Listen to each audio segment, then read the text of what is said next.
Vamos lá, o Conversas da Cacimba de hoje é um dia também muito especial.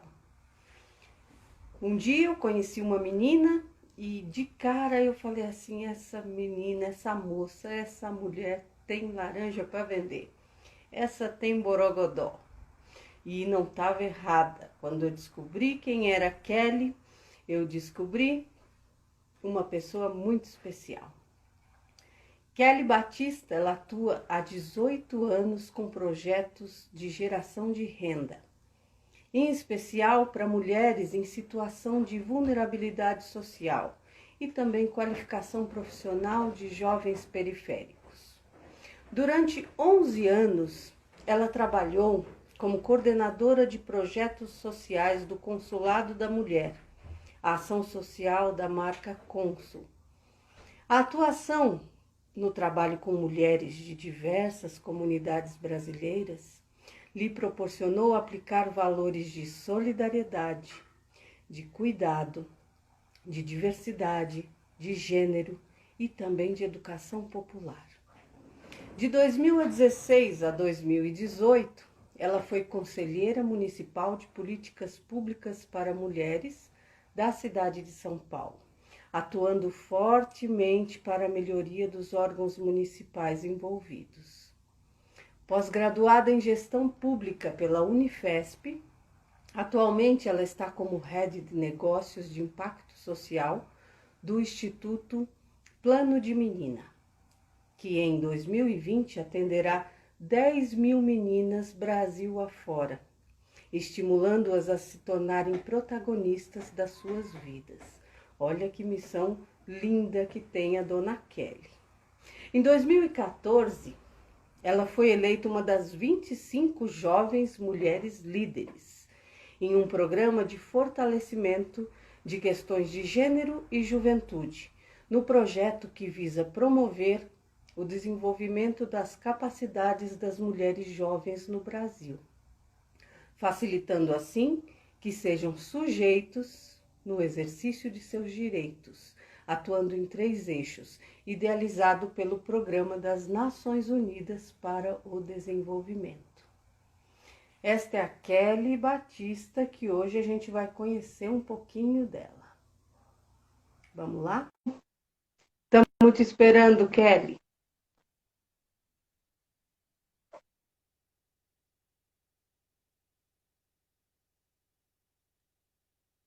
Olá, linda! Tudo bom? Seja bem-vinda! Prazer, né? Ai, feliz em te ver. Vou pôr o fone para te ouvir, ó. Tava sem fone, não tô te ouvindo. Ah, Tudo tá. bem? Como você Agora tá? está? Agora eu tô te Eu ouvindo estou bem. super bem. Obrigado, Kelly, Estou ótima. de você ter topado vir conversar com a gente. Eu fiquei muito feliz, como eu disse antes, logo que eu bati o santo ali com você, eu vi que você era uma pessoa que tinha muito para contar para muita gente. Por isso que eu Ai, pensei que em te chamar. gostoso. Fico muito feliz de te ver assim, né? A gente só se fala por e-mail, por Uhum, mensagem. A gente não teve o prazer de se conhecer pessoalmente, mas uma hora a gente se encontra. E a gente teve uma conexão logo de cara, né? Isso é muito sim. importante. Assim, eu falo que a gente se conecta com mulheres poderosas. E foi assim de cara, e eu estou muito feliz por estar nesse espaço com você aqui. E eu também muito feliz. Então vamos começar a Ai, nossa maravilhoso. conversa de hoje, porque a gente Vamos. vai, 1 hora vai ser pouco para a gente falar tudo que você tem para falar. Você tão jovem e com tanta coisa aí para contar das suas experiências por aí com meninas, com pessoas, com jovens da periferia, com, enfim, com tudo isso que eu falei aqui, resumindo um pouquinho. Você é um exemplo para muita gente, principalmente para muitas mulheres. Você já deve saber disso, né? Conta um pouquinho de você. Como você Eu se sou Kelly, descobriu? Você se descobriu uma liderança no sentido de inspirar outras pessoas a buscarem os seus sonhos, porque você inspira eu sou muitas Kelly. pessoas. É difícil falar que você é inspiração para outras mulheres, né? Assim, assustador até, mas hoje eu já aceito melhor isso. Eu tenho 36 anos e metade da minha vida eu dedico ao terceiro setor, que é a minha paixão. Assim, eu não me vejo em outro lugar. É, o terceiro setor ele me escolheu. Como boa menina preta periférica, eu carrego todas as histórias das meninas periféricas, né? De não ter acesso, de brigar pelo seu futuro. E eu sou cria de mulheres muito fortes, né? Da minha mãe, da minha avó e das minhas tias, enfim, de mulheres que vieram do interior de Minas Gerais e vieram desbravar São Paulo. E, né, vieram. Eu sempre conto que eu venho de uma família que a minha avó materna, até 1945, 1950, era escrava. Né? Não era uma filha de criação. Né? A minha avó morreu há 5 anos atrás, cheia de marcas que ela carregava da escravidão, de pauladas, enfim. E eu cresci em meio a essas histórias de mulheres fortes. E eu cresci sempre entendendo que a educação seria a transformação para minha família. Então, eu sempre.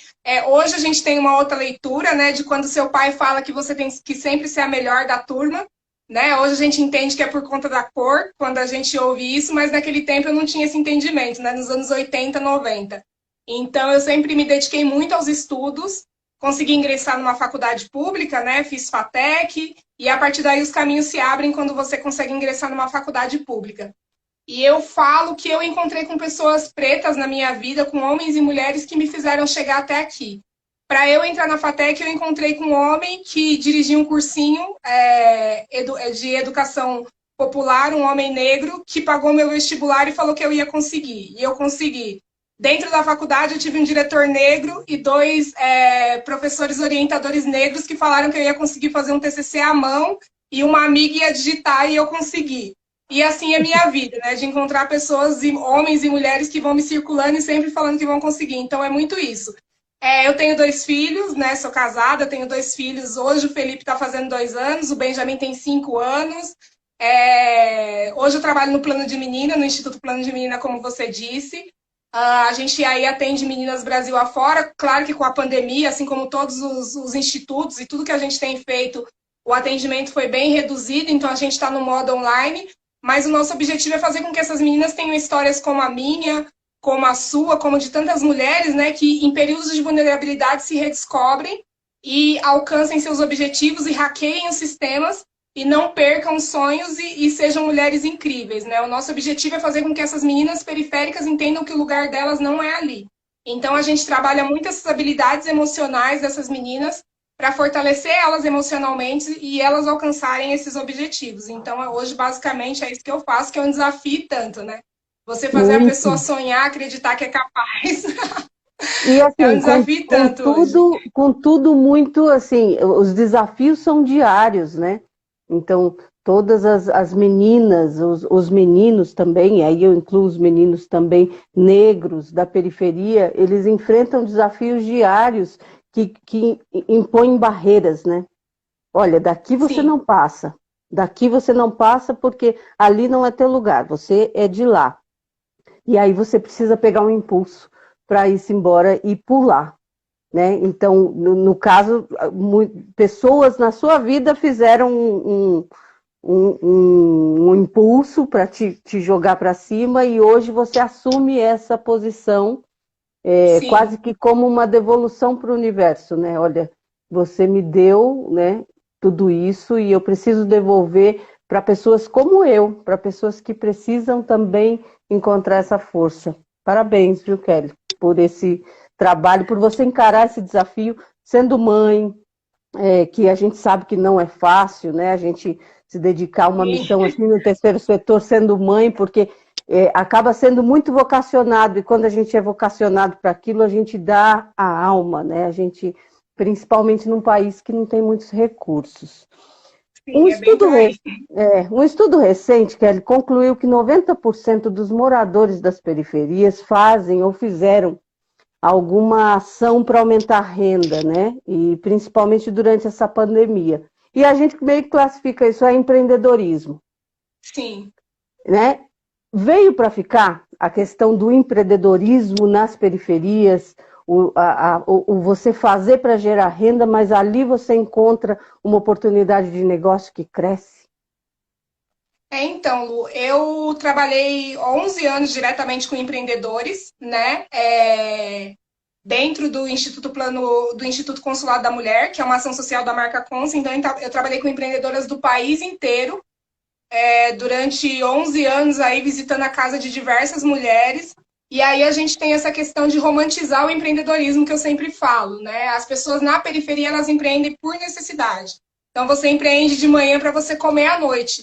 Diferente aí de um Samuel Klein, de um Silvio Santos, que tem uma grande ideia e vira dono de mega impérios. Isso geralmente não acontece na periferia, né? Então a gente vê que com a crise, essas pessoas que estão empreendendo, que estão tentando duplicar a renda, são aquelas pessoas que perderam o emprego. Né? São essas pessoas aí que estão na linha de frente, que a gente tem dados aí que 58% das mulheres que perderam o emprego durante a pandemia são mulheres periféricas e com recorte de raça são mulheres negras.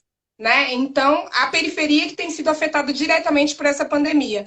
Eu moro na periferia e eu sempre falo que eu sou uma pessoa de privilégio dentro da periferia, porque eu e minha família a gente está isolado, a gente consegue estar no home office, ter uma internet, ter computadores em casa, ter todo um conforto, coisa que a maioria das pessoas na periferia não tem. Né? Então, como que você dá subsídio para as pessoas dentro da periferia? As pessoas na periferia estão saindo para empreender, né? Onde eu moro, por exemplo, os bares, as lojinhas não fecharam, né? Não teve esse fechamento que o governo determinou. As coisas funcionaram normalmente, porque se essas coisas fecham, as pessoas não comem. Então, é muito isso. E quando a gente começa a olhar pesquisas, eu vi uma pesquisa do Instituto Identidades do Brasil, da Luana Genó, bem no começo da pandemia, acho que em abril, que ela fez uma pesquisa com mulheres empreendedoras, negras e pardas, o recorte maior dela, e 80% daquelas mulheres não tinham reserva de emergência. Né? Então, assim, quem tem reserva de emergência na periferia? Né? Quem consegue dar suporte para continuar o negócio? Ah, tudo bem, vamos parar em 5 meses, 6 meses, né? Porque estamos em uma pandemia. Mais da metade daquelas mulheres já relatavam que elas tinham medo de perder o cliente, então elas iam continuar empreendendo. Uhum. Né? E iam continuar inovando. Se precisasse criar novos produtos, se precisasse fazer novas coisas, elas iam fazer e entregar porque elas precisavam disso para sobreviver. E normalmente são pessoas que são arrimo de família, né? As pessoas que empreendem, a gente percebe muito que os empreendedores periféricos, eles normalmente perdem os empregos com esse dinheiro que eles recebem, eles vão e criam um negócio na frente de casa, alguma ideia que ele tem por ali. Ele não tem nenhum estudo para aquilo, né? Ele não tem gerenciamento de negócio, ele não tem cursos, ele não tem essas coisas. E quando vem a pandemia, esse negócio é fadado a falir, porque ele não tem nenhuma estrutura para isso continuar. Então é muito difícil. A periferia, né, as periferias do Brasil já estavam em crise. A pandemia só veio jogar holofote nisso, né? A gente está aí num período de crise. Desde 2014, né, 2015, 2016, a gente já vem vendo as coisas degringolarem nas periferias, as políticas públicas, várias questões já estavam acontecendo. E aí, agora com a pandemia, né, só realçou tudo que a gente já sabia. Sim, veio para ficar porque a gente não tem prazo de reestruturar isso, né? A gente não sabe quando a gente vai reestruturar. E aí, quando você fala, mas a economia já está se reaquecendo, né? Essa semana, alguns noticiários começaram a falar, já teve o desemprego em julho, já foi menor que em junho, tal, mas o desemprego para quem? Para a galera que está na Berrine, né? Que tem uma formação numa Mackenzie da vida, ou numa faculdade de elite, para a galera que tem um estudo, para quem que esse desemprego já reduziu, né? Então, assim, a pandemia, ela tem recorte de local, né? Eu falo que ela tem CEP e ela está na periferia. Queria mandar um beijo para duas amigas minhas que estão aqui, que eu estou vendo passar, do meu podcast também, que depois eu vou falar um pouquinho, Vozes Femininas, a Júlia e a Catiana, que são queridas, são duas mulheres fortes, que estão aí fazendo acontecer em meio à pandemia. Que maravilha estarem aqui. Eu quero muito ouvir sobre esse podcast. E ainda falando dessa questão do empreendedorismo, né? Hoje a gente vê pipocar startups em todos os lugares por aí. Né? Então, isso virou meio que uma moda do empreendedorismo. Eu vou criar algo inovador, eu vou fazer. Sim. Mas até pela sua resposta agora, as startups elas já existiam nas periferias, né? As pessoas nas favelas e periferias elas buscavam sempre inovar, fazer algo diferente. A diferença é preciso que investidores olhem para isso, olhem para essas startups, né? Porque é fácil você pegar uma startup de alguém que fez um coworking em Pinheiros e eu tenho uma startup, eu tenho um negócio maravilhoso, eu vou investir em você. Quem é que investe na periferia? Nas startups que já existiam há tanto tempo e existem e tentam resistir, só porque elas estão emergencialmente existindo para matar a fome, né? Eu não vou investir nisso, eu vou investir em ideias mirabolantes e inovadoras de outro grau, de outra ordem. Quem é que investe no empreendedorismo da periferia? Hoje as periferias elas se organizam de formas surpreendentes, né? Olhando para o lado de organização, barrando a pandemia, a gente tem aí Paraisópolis que veio com um exemplo fantástico, né? Quem está lendo e sabe o que Paraisópolis fez, Paraisópolis tentou barrar a entrada do vírus lá com toda uma organização comunitária que o poder público até hoje não conseguiu fazer, né? Estamos aí com mais de 100 mil mortos. As pessoas não olham para a periferia como um mercado consumidor, e isso é um grande problema, Lu. A gente brincava uns 4 anos atrás, 3 anos atrás, que o carro do ovo era uma grande startup. Não sei se você já viu o carro do ovo, acho que sim, todo mundo. Claro! Né? O carro do ovo ele chegou quando todo mundo resolveu fazer a dieta da academia, que tinha que comer um monte de clara de ovo, os caras viram nisso um negócio e virou uma febre na periferia, que até agora na pandemia deu umas comidas, né? Não sei se as galinhas. Né? 30 ovos por 10 reais e virou um mega negócio o carro do ovo, porque as pessoas enxergaram que na periferia isso era negócio, né? As academias foram abrindo e as pessoas começaram a malhar e entender a tal da dieta da clara de ovo. E o ano passado eu estava lendo uma reportagem de uns meninos, acho que chamava Brota Aqui, que eles eram do Complexo do Alemão, onde não chega Rappi, não chega iFood, não chega Uber Eats. Eu, por exemplo, onde eu moro, eu não tenho Rappi, né? E a Rappi é uma coisa que todo mundo... mas o Rappi vai no mercado para você, ele faz isso, ele faz aquilo, ele não vem aqui, né? E muitas entregas do iFood também, onde eu moro, não chega, tampouco do Uber. E esses meninos criaram esse aplicativo, essa startup que chamava Brota Aqui, junto com uma ONG no Complexo do Alemão, que era para atender os moradores dali. Né? Com todos esses serviços, isso antes da pandemia, né? No final de 2019, acho que foi em novembro que eu li isso, pensando nesse desenvolvimento do comércio local, agregando os empreendedores, os comerciantes e facilitando a vida dos moradores. Porque os moradores da periferia, eles também querem comodidade de vida. E essas grandes empresas que estão nos grandes centros, na Zona Sul, eu não sei se elas desconhecem ou se elas ignoram, né? E é como elas você falou, é muito fácil você... esse cliente, não é um cliente para elas. É muito fácil você ser investidor anjo de uma startup que já nasce valendo 500 mil na bolsa, né? E aí você vai investir, no primeiro ano ela vira um unicórnio aí valendo 1 milhão, de uma coisa que é óbvia que estava fadada a dar certo, porque ela, né? Enfim, às vezes a ideia inovadora dela nem é tão inovadora, é um serviço pequeno, mas ela já nasce com esse sucesso. Então, na periferia existe muita coisa, né? A gente tem a agência Solano Trindade aí na Zona Sul, com o Thiago Vinícius, que há anos eles criaram coworking, eles têm questão de veganismo, eles agregam os produtores da região, que vai até Embu das Artes, eles fazem várias coisas que eles cercam a Zona Sul de uma forma que eles conseguem fazer com que esses empreendedores gerem renda. Então, é um olhar para a periferia. Então, a periferia é muito rica e as pessoas ignoram isso, né? As pessoas preferem investir, como você disse, num coworking, né? Numa empresa maior. E aí, as pessoas entendem que a gente está num buraco de exclusão, sabe? Eu penso muito sobre isso. Que a gente está aqui excluído, é uma exclusão sem fim e que não precisa de inovação. Sendo que quando você vê documentários ou você entra em favelas, em periferias, você vê o quão rico é, né? O quão as pessoas se reinventam, se reinovam. Você vê a questão das barbearias, por exemplo. Eu conheci um menino que ele loca as cadeiras da barbearia dele, que é um puta sucesso na Zona Norte. E ele ganha uma grana cortando o cabelo e locando as cadeiras, que é um espaço de convivência também para os meninos daquela periferia. Então, são Uhum. coisas que a periferia já se reinventa. Então, muito antes do termo startup, a periferia já estava acontecendo, né? Como você disse no começo da sua Sim, pergunta. sim, Né? Então, é bem por exatamente. aí. É esse dinheiro que já circula há muito tempo, né? E que continue circulando aqui, Que né? continue, tem que continuar.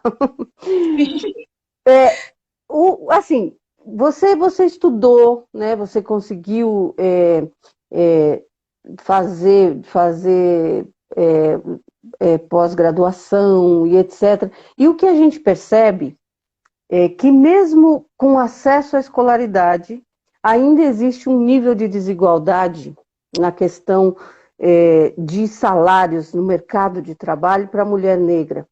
Você Sim. concorda com isso? E como é que você pensa que assim, isso é um racismo estrutural que precisa ser desmontado? É preciso. Como romper com esse ciclo? Como romper com essa desigualdade que traz, mesmo depois de tanta luta, depois de conseguir estudar, de conseguir se aperfeiçoar, você ainda tem muita desigualdade no mercado de trabalho enquanto mulher negra. Como você vê para romper tudo isso? Ô Lu, eu sempre, a gente vai ficando mais velha, né? Vai começando a pegar as coisas e a militância vai trazendo isso. Eu comecei a perceber de uns anos para cá, conforme eu fui ascendendo de cargos, que as pessoas sempre me questionavam pela minha formação. Currículo Lattes, eu falo, né? Ah, mas você é formada em quê? Ah, mas não sei o que. Aí você responde por educação. Isso começou a me incomodar um momento da minha vida, porque as pessoas elas não queriam saber no que eu era formada, elas queriam saber por que eu estava ocupando aquele espaço. Porque isso incomoda as pessoas. Então, na verdade, o que ela queria saber é o que eu estava fazendo ali. Talvez ela poderia imaginar que era para uma cota empresarial, porque a empresa queria ter uma mulher negra na linha de frente, ela poderia pensar em várias coisas. Né? Mas a pergunta final dela, ela queria saber o que eu estava fazendo naquele lugar, porque aquele lugar não me era cabido. Assim como eu já cheguei várias vezes no lugar e a pessoa fala, ah, não, mas eu estou esperando a gerente, a coordenadora do Uhum. projeto, né? E eu falo, não, mas eu que sou, né? E aí a pessoa, ai, desculpa, é que você é tão nova, né? A pessoa. E aí, Já dá uma. aí passa aquela. Aí eu falo, não, eu sou tão preta, né? É isso que você queria falar, no fundo, né? No fundo, é isso que você queria falar. Mas, enfim, as pessoas, elas se espantam quando elas veem uma mulher negra num cargo que ela julga que aquilo não é para ela. E isso é uma violência histórica, né? Eu costumo, sempre que eu estou conversando com alunos, né, que eu ainda exerço muito essa questão da educação social, né, dessa questão do educador social, quando eu posso ir ministrar uma oficina, que no dia 14 de maio, nós, mulheres negras, a gente saiu e a gente era mucama, a gente foi ser doméstica, a gente era ama de leite, a gente foi ser babá, né? A gente não foi, não teve profissão. E isso se perpetuou. Né? Então, é normal no imaginário do brasileiro, né? Na A sociedade. servidão, né? O negro ocupar papéis de servidão. Isso. E quando eu não estou nesse papel de serviço, mesmo no meu viés inconsciente branco, né, do branco, eu incomodo, para a maioria dos brancos, né? Não vou generalizar, porque a gente não pode generalizar essas questões. E aí, a gente tem aquela reflexão também dos estereótipos, né? Que, quantas vezes, eu lembro uma vez, e aí é o que eu tô te falando, a gente vai amadurecendo. Eu era muito nova, eu tinha acabado de entrar no consulado, assim, eu deveria ter uns 25, 26 anos, e eu fui para Joinville com o pessoal da equipe, que a gente foi fazer um planejamento estratégico. Eu estava na porta de um restaurante conversando com os meninos, e Joinville é uma terra totalmente branca, para quem conhece. Eu tenho minha família lá. E aí, eu na porta do restaurante, uma mulher chegou, num dos meninos, né, que não estava conversando comigo, chamou ele e falou assim, ela não é daqui, né? Ela é acompanhante de vocês? A mulher deduziu que por eu ser negra e eu estar ali com aqueles homens numa reunião de trabalho, num almoço de trabalho, eu era uma acompanhante dentro de uma cidade majoritariamente branca e eu estava com o uniforme da empresa, né? Porque eu estava uniformizada como eles, mas Uhum. para ela era inaceitável eu estar ocupando aquele espaço. E assim a gente pode virar à noite eu te contando vários casos de como as pessoas, né? E aí tem a questão do colorismo. Eu tenho aí a Catiana que está na. A gente sempre conversa muito sobre isso. A Catiana é mais clara que eu, né? Ela é negra de um tom mais claro, eu como um tom mais escuro. eu sofro muito mais do que uma mulher preta de um tom mais claro, porque as pessoas vão associando isso, né? Eu chegar num lugar, óbvio, automaticamente as pessoas me perguntam, ah, você trabalha aqui, quanto custa isso?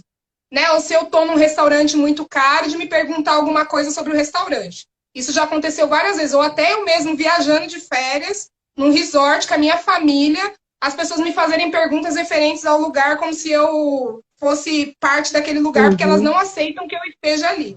Né? Então, isso é histórico, né? E aí é o racismo estrutural. E aí a gente pode partir para vários tipos de racismo que a mulher negra sofre, né? Que aí é o racismo obstétrico, né? Que quando você vai, que você ouve falar, eu não passei porque eu tive 2 cesáreas, infelizmente, mas eu tenho amigas que passou, não precisa de tanta anestesia porque ela é negra, ela aguenta dor, ela tem o quadril largo, né? Mulata tipo exportação, essa é boa de cama e não sei o que. São coisas que a gente escuta desde a nossa infância, né? Porque as pessoas têm o estereótipo da mulher negra e eu falo que a gente aguenta a dor porque a dor está em nós historicamente. Não é porque a gente quer, não é porque a gente é forte. A gente se faz forte porque se a gente for chorar em todo momento Uhum. que isso acontece, a gente vai viver de choro. Então é muito isso. E aí, esse desejo meu de estudar tanto, que eu às vezes me condeno muito, de querer tanto estar na linha de frente, de tanto ter curso e estar estudando, é para eu provar que eu sim sou melhor que as pessoas. E isso é muito grave, porque é uma cobrança sempre muito grave, porque parte mais de mim do que muitas vezes das pessoas, né? A gente, porque você, historicamente, eu sempre acho que a pessoa vai estar me julgando, achando que eu estou ali ocupando aquele espaço porque a pessoa está com dó porque eu sou preta. Isso é o subconsciente que a gente cria por tanto sofrimento que a gente sofre, Em, vítima em, desses racismos inconscientes, sabe? Desses em vieses tanta, inconscientes. em tanta situação, assim, que você disse que assim, se desse a gente ia ficar a noite inteira você contando várias circunstâncias em que você passou por isso. Em alguns momentos você entrou em embate ou você não?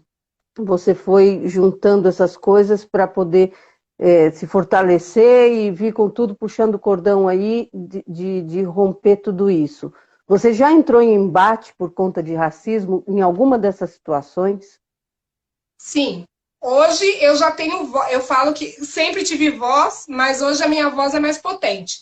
Hoje eu já não admito mais. Mas 10 anos atrás, quando me perguntaram se eu era acompanhante dos caras que trabalhavam comigo, eu não tive reação. Hoje eu tenho eu abro um livro, eu faço um show, né? E aí as pessoas falam, a Roda mulher Baiana. negra, ela é barraqueira, ela é não sei o quê. Não, eu coloco a pessoa no lugar dela, porque o racista ele precisa ser exposto. E não foi um comentário racista, não, ele foi racista e ainda que ele não foi no seu. Ainda que ele não foi para você, no seu íntimo, no seu interiorzinho ali, ele foi. E aí você precisa entender isso e você precisa tratar isso dentro de você, porque você é racista. Então a gente precisa expor essas pessoas. Então hoje eu não deixo passar, né? E, por exemplo, comentários, né, sobre cabelo, né, que acontece, ou a pessoa me vê e já vem me tocar, passar a mão no meu cabelo, essas coisas, porque tem muito isso, Lu.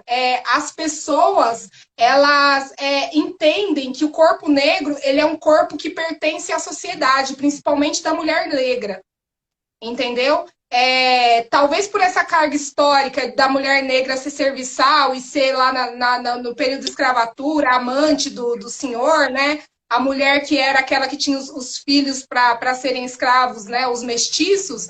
As pessoas muitas vezes chegam se acham no direito de encostar na gente, no cabelo. Deixa eu ver seu cabelo, né? Quer pegar. Então, eu automaticamente eu reajo. Né? Então, às vezes a pessoa se assusta e é isso mesmo. Eu quero que ela se assuste e entenda que aquilo Uhum, é um ato racista, uhum. mesmo que inconsciente. Então, eu não deixo passar mais. Eu ensino meus filhos para que eles também não deixem passar. Não, Né? Eu educo eles para isso é, também. e tem aquele racismo que fica velado, né? Que ele não é explícito, mas aí quando você confronta de alguma forma, a pessoa fala, não sou racista. Sim, O meu cunhado é negro.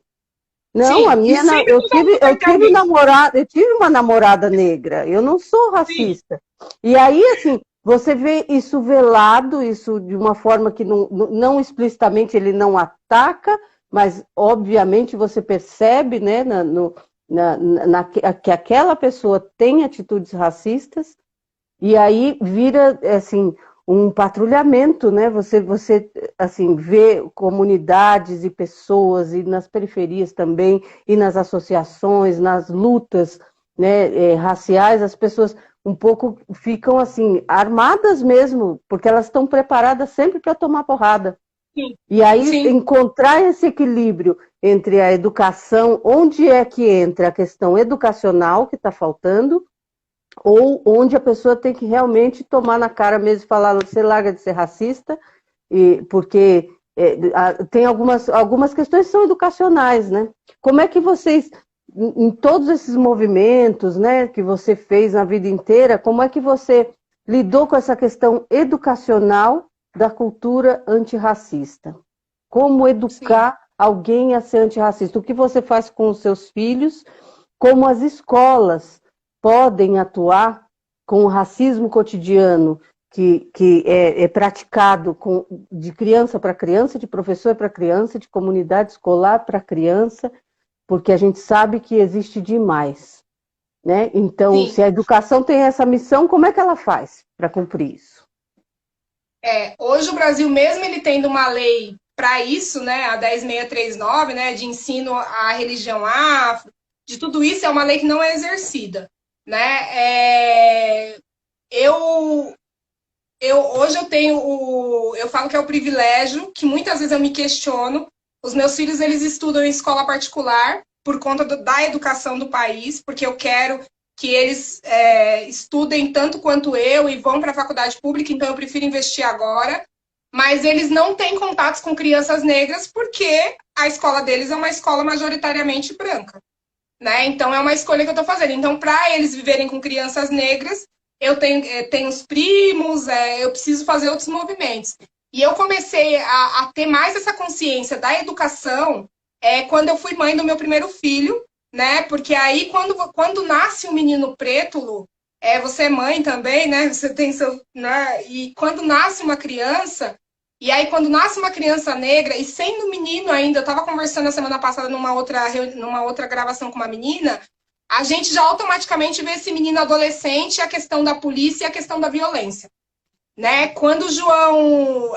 Eu estava até com a Catiana, eu tinha convidado ela para uma live no dia que mataram aquele menino no Rio, o João, que ele levou um tiro brincando dentro de casa com os primos. Eu acho que aquele dia foi um dos piores dias da minha vida. E aí depois eu tinha que dar uma entrevista e eu falei uma coisa que eu refleti muito, mas hoje eu tenho clareza. Eu dou graças a Deus que os meus filhos têm a pele mais clara que eu. Meu marido é negro, mas é mais claro, e os meus filhos têm a pele mais clara. E eu acho que eles vão sofrer menos que eu, sendo homens negros mais claros. Porque o Brasil, né, o colorismo pesa. E quando você é mãe de um menino negro, você começa a se munir de várias estratégias, e às vezes eu tenho que me controlar, porque às vezes nem aconteceu a situação e eu já tô Uhum. armando na minha cabeça como eu vou ensinar ele a se defender, ou eu já tô falando coisas para ele que ele nem viveu. E eu deveria esperar ele viver para ver a reação, para a gente poder educar. E a gente tem que tomar muito cuidado, né? Porque a gente já fica a gente já está armado automaticamente, né? Então é muito isso. E aí eu participo de um grupo de mães, né, no WhatsApp, que é um grupo de amigas que virou um grupo de mães, que viram um grupo de viagem, e todas são mães e pais negros com crianças negras. E é discussões diárias, assim. A gente não tem um dia que não tem um caso, que não tem uma discussão, que não tem uma dor que a gente sofre, que não tem um. E aí tem, claro, que tem mães que são influencers, né? Que são pessoas que são mais famosas, que têm a mídia como escudo, mas é todo dia um aprendizado novo de como a gente vai poder se defender, né? De como a gente vai poder educar essas crianças. E, paralelo a isso, a gente tem as escolas, né? E hoje, eu, no caso, eu consigo ter acesso à escola, porque uma escola particular, ela tem que te ouvir, porque você está pagando, né? Uhum. Mas as mães, eu percebo que as mães que estão naquele grupo que não pagam escola para os seus filhos, elas têm muita garra de ir nas escolas também públicas e defender isso. E mostrar para as professoras, né? Como que você tem que falar com o meu filho quando ele sofreu um caso de racismo. O Benjamin, que é o mais velho, ele nunca sofreu nenhum caso até hoje. O ano que vem ele vai mudar de escola, né? Como eu te disse, eles têm a pele mais clara, vamos ver como é que vai ser. Mas ele já tem a consciência. Ele, né? A gente já trabalha isso nele. Uns 2 anos atrás, ou 3 anos, eu não lembro, eu fui convidada para uma escola, na Semana da Consciência Negra, né? Que aí todo mundo descobre que existe negro no Brasil e quer fazer a tal da comemoração. E eu cheguei lá e tem um livro que tem eu chamo ela de sobrinha, mas ela é filha da minha prima, que as pessoas falam, foi a primeira, a segunda que a gente teve na família, e as pessoas falam que ela é muito parecida comigo. E aí, quando eu era pequena, pela questão do cabelo, né, que eu também fui aceitar meu cabelo com 20 anos, e a nova geração hoje da minha família já aceita o cabelo desde Uhum. nova, pela estética, pela representatividade, tem um livro que se chama A Menina do Laço de Fita. E a gente sempre falou desse livro para Heloísa, porque conta a história da menina descobrir o cabelo dela, que o cabelo dela é lindo, a mãe trançava com fita, e a trança pra gente é uma questão de empoderamento, de histórico, de você sentar no colo, né, deitar, e a mulher preta ir ali trançar seu cabelo, é toda uma questão de vaidade para a mulher negra. E eu cheguei nessa escola, quando eu entrei nas salas, a diretora me mostrando, me chamou para palestrar, isso daqui. Quando eu entrei, a primeira coisa que eu vi foi a menina do laço de fita, o cabelo dela era feito de bombril, né? De palha de aço, né? Bombril é a marca, né? Mas também teve uma Uhum. polêmica aí, de palha de aço. E eu, com 30 e poucos anos, 35 anos, 30 e tantos anos, aquilo me doeu de uma forma, né? Porque ainda hoje as pessoas nos representam com esses estereótipos dentro da educação e acham que é normal, né? Quando vai desenhar o negro, quando vai falar do negro, usa a questão da chacota, né? Do nosso corpo, né? Do nosso cabelo é representado dessa forma. E aí eu chamei a professora, a gente, né? Tava eu e um outro grupo de pessoas que ia dar, a gente chamou, conversou, ela pediu desculpa 1000 vezes, falou que não era a intenção e ela retirou os trabalhos, né? E é isso, a gente tem que chegar e se posicionar e explicar o porquê não. Porque na minha época ninguém me explicou por que não, e quantas vezes eu não fui, eu não fui comparada com cabelo de bombril, né? Com isso, com Essa aquilo. a mãe Kelly. Mas e a outra mãe, que é tão negra quanto você e tem filhos tão negros quanto você, que veem isso e não percebem que isso é um estereótipo que precisa ser acabado. Ela aceita isso porque ela não aprendeu ainda, ela não tirou do caminho esses estereótipos porque ela própria se acostumou com eles.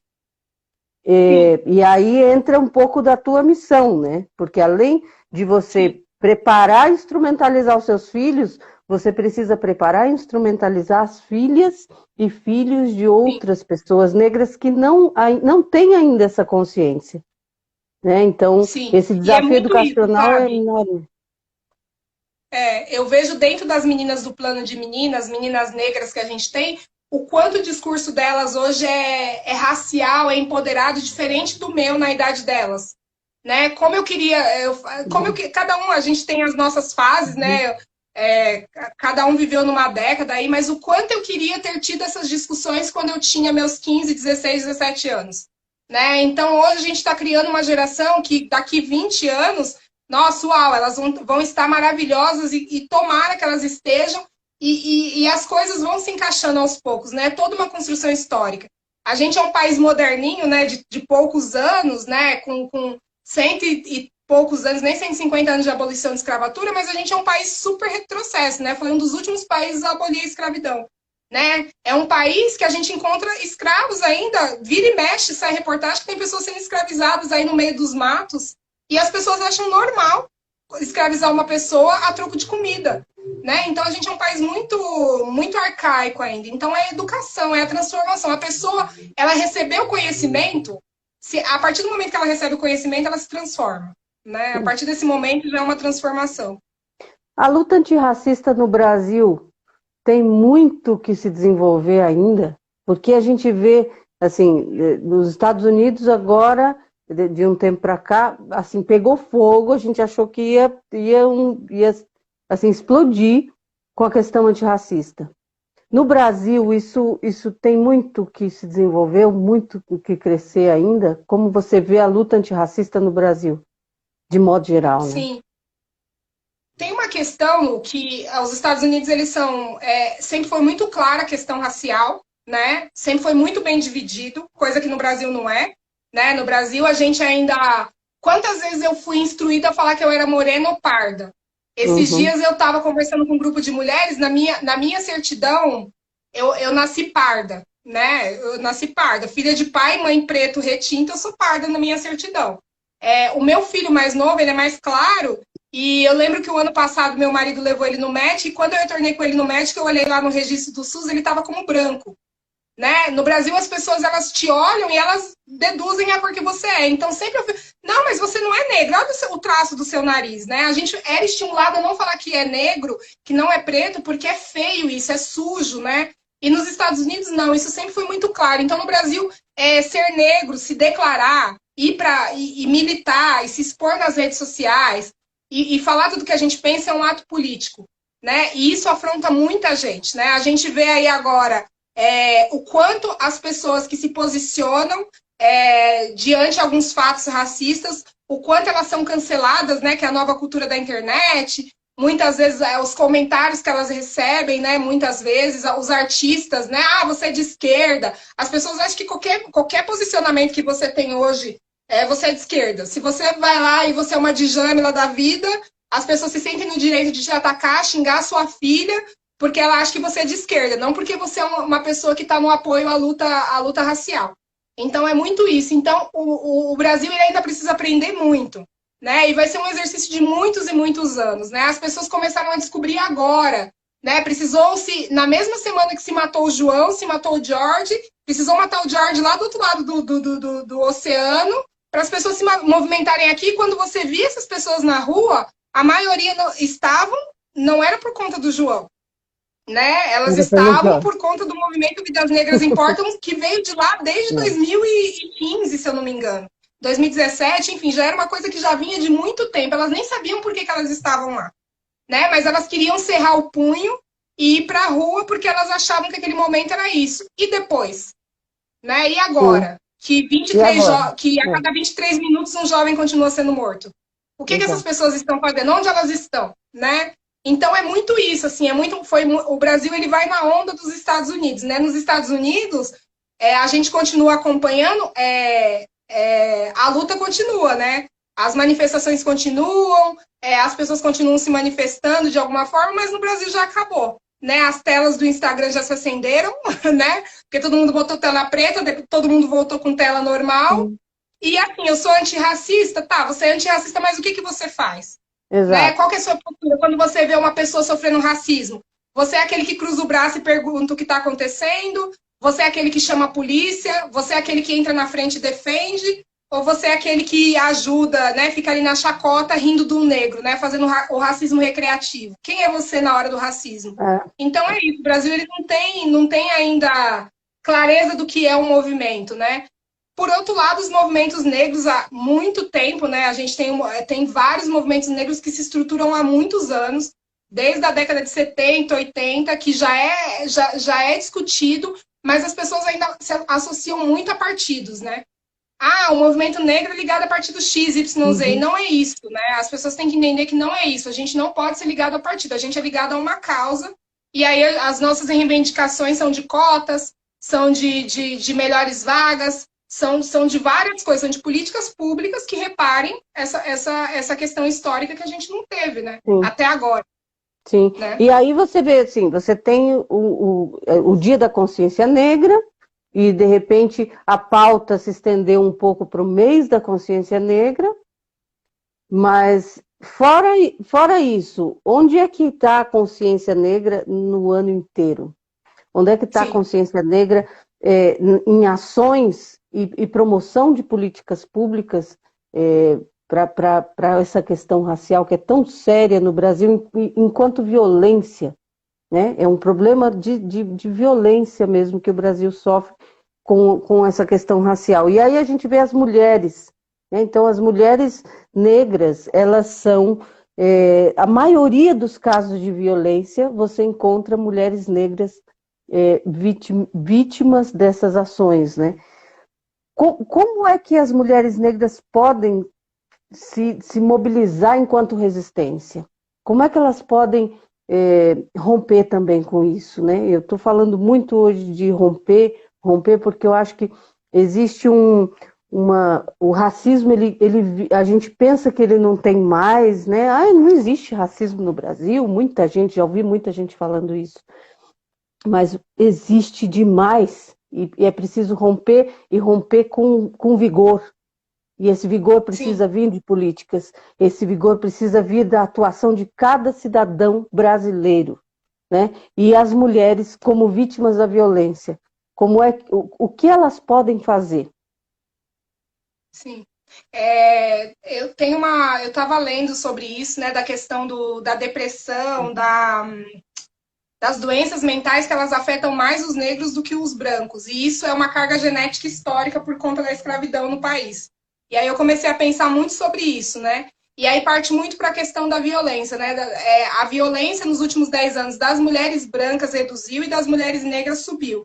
E aí a gente sabe que na pandemia a violência ela aumentou, e quando a gente faz um recorte de raça, ela aumentou 60% nas mulheres negras. Então não tem como a gente fazer qualquer recorte dentro de qualquer tipo de violência e a gente não fazer um recorte de raça. Infelizmente, a gente não consegue hoje trabalhar política pública sem um recorte de raça. E aí são esses movimentos que fortalecem, são essas redes de apoio, né? A gente precisa construir redes de apoio, que hoje já existem muitas, e aí, Lu, tem uma discussão muito ampla, né? A gente que caminha aí nas questões de gênero, de feminismo, o feminismo branco e o feminismo negro, né? Que as pautas abordadas são diferentes, mas se você olha uma mulher negra e uma mulher branca, as nossas violências acabam sendo diferentes e sim, eu discuto pautas diferentes da sua. E aí os movimentos feministas negros, eles vêm com pautas diferentes e com lutas diferentes que, claro, em algum momento a gente vai se convergir e vai ter a mesma discussão e a nossa luta vai Uhum. ser a mesma pela mulher em si, mas a gente, na maioria das vezes, a gente vai estar diferente porque as nossas brigas são outras. E aí esse fortalecimento de rede, né? As pessoas, a gente fez uma pesquisa no Plano de Menina, bem no comecinho da pandemia, perguntando para as meninas se elas já sabiam de alguém que tinha sido vítima de violência, ou se conhecia, enfim, uma pergunta bem genérica, assim. E naquele momento, em abril, 60% das meninas já sabiam de alguém que tinha sido vítima de violência. E as nossas meninas, a maioria 98%, mora em periferia. E aí a periferia é formada por pessoas negras, enfim, pardas, pobres. Então, a violência contra a mulher na periferia já estava muito forte. Né? Então, a gente precisa ter a informação. Pensando nisso, naquele momento, a gente, junto com umas conselheiras, enfim, criou uma hashtag, eu ligo para ela, que a gente foi atrás do TikTok, Uhum. fez uma dancinha, fez todo um movimento com 17 milhões de interação no TikTok, e muitos dos feedbacks que a gente recebia é que as pessoas não conheciam o 180. Então, como que eu denuncio, como que eu crio uma rede de apoio se eu nem sei que tem um número dentro do meu país? O governo não divulga isso. E aí você vai falar, nossa, Kelly, é óbvio que a pessoa sabe 190, 180. Não, gente, não é óbvio. Nas periferias não é óbvio. Muita gente não sabe como denunciar. Né? E É. aí eu tenho participado de reuniões, de coletivos, enfim, por conta de tudo que eu já vivo, com a Avon, com justiceiras, com vários coletivos, de como essas informações chegam nessas mulheres nos extremos, né? É através da agente comunitária, é através da revendedora, é através de quem? É como que a gente chega na casa dessas mulheres e fala, olha, se acontecer alguma coisa, eu tô aqui. Né? Como que eu vou fazer? Como que você vai poder denunciar? Eu tô aqui para te ajudar. E é isso, e a gente sabe que não é só a denúncia, né? O buraco é muito mais embaixo. Parte da denúncia, mas depois como que a gente faz essa rede de apoio, né? Para que essa mulher consiga sair do abusador, do agressor, para que ela consiga ter uma estrutura, tirar os filhos, né? Conseguir uma medida protetiva, né? Tem todo um processo o depois. Mas o primeiro passo é essa rede de apoio para essa mulher e a gente conseguir com que ela saiba que ela pode denunciar. Porque muitas não sabem nem onde ela vai conseguir denunciar. Né? O Ela que é acha que ela preciso não tem essa fazer? chance. O que é preciso fazer para a gente ampliar essas redes de apoio, essas ações? Porque, assim, o que a gente percebe é que a demanda é muito grande de informação, de educação, de apoio, e a oferta é muito pequena. O que se pode fazer para aumentar essas redes de apoio, aumentar essa oferta de informação? Hoje eu vejo a informação via internet, via WhatsApp, que nem todo mundo tem, né? Nem todo mundo tem internet e WhatsApp, mas é um meio que as pessoas estão conseguindo difundir as informações de várias formas, né? Via Eu vi, grupo de eu vi transmissão, né? Oi, pode falar, Lu, desculpa, desculpa. cara. Eu vi alguns artistas naquele movimento todo, né, do Black Lives Matter. Eu vi artistas com milhões de seguidores cederem as suas redes para negros falarem, né? Por um tempo, isso já acabou, todo mundo voltou com a sua rede social normalmente. As ações não são continuadas, né?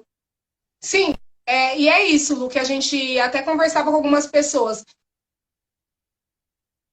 Você ceder por um tempo, beleza, mas e o depois? Qual que é a continuidade disso? Qual que foi o objetivo? É a pessoa gerar um conteúdo para você e você, naquele momento, você provar que você é antirracista porque você tem um amigo negro ali, mas e o depois? Como que vai ter a continuidade? Então, isso não basta, a gente precisa ter ações continuadas. E aí é a informação, né? É a formação, é a educação. É levar o conhecimento para as pessoas, né? E é o conhecimento óbvio, é os canais de denúncia, é através de acessos comunitários, né? Através do que a comunidade já tem. A comunidade já tem posto de saúde, a comunidade já tem CRA, já tem agente de saúde, são essas pessoas que a gente consegue chegar nessas pessoas que não têm essas informações, né? Potencializar isso. E assim, claro que a gente tem todas as críticas do mundo ao poder público, né? Que a gente não funciona, é isso e aquilo, mas é o que hoje a gente tem de canal, né? Que tem aí, que paga essas pessoas que estão circulando. Então a gente precisa integrar esses poderes, né? Tanto o terceiro setor quanto o poder público. É o que nos resta agora, em meio a uma pandemia, para conseguir chegar. E, claro, as empresas investirem, né? A gente tem visto aí empresas investirem muito, né? Tem um consórcio que foi feito entre a Avon, o grupo Avon, né? Que agora é Naturaco, e umas outras empresas para investir em projetos contra a violência, de violência contra a mulher, né? Dentro das comunidades. E outros projetos que a gente vê. Então, as empresas também têm grana, porque elas tinham a reserva de emergência para investir nisso, né? Porque, assim como o Magazine Luiza faz, né? O Magazine Luiza faz isso há anos, porque uma funcionária que ela é vítima de violência, ela é uma funcionária improdutiva, né? Ela é uma funcionária ela não é uma funcionária que ela vai te dar o tal lucro que você quer. Então a gente precisa cuidar. Então as empresas têm que olhar para isso também, para as comunidades, porque ela não só vende para a comunidade, os funcionários dela saem de lá, né? Os agressores também saem de lá, né? Precisa olhar toda essa cadeia, né? Exatamente. E o importante é que esses projetos eles nasçam de quem tem esse lugar de fala. Sim. Esse projeto ele precisa, então é preciso capacitar mesmo as mulheres, capacitar as mulheres negras, capacitar os jovens e meninas e meninos periféricos para que eles possam criar esses projetos, para que eles possam falar, para que eles possam gritar, para que eles possam romper.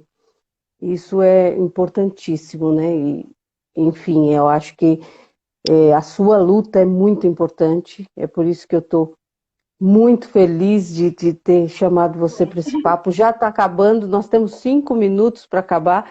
Eu queria muito ter lido tudo, porque eu fui vendo aqui de relance, muita gente escreveu, a Júlia escreveu muita coisa interessante aqui, a Georgia, enfim, teve vários comentários interessantes.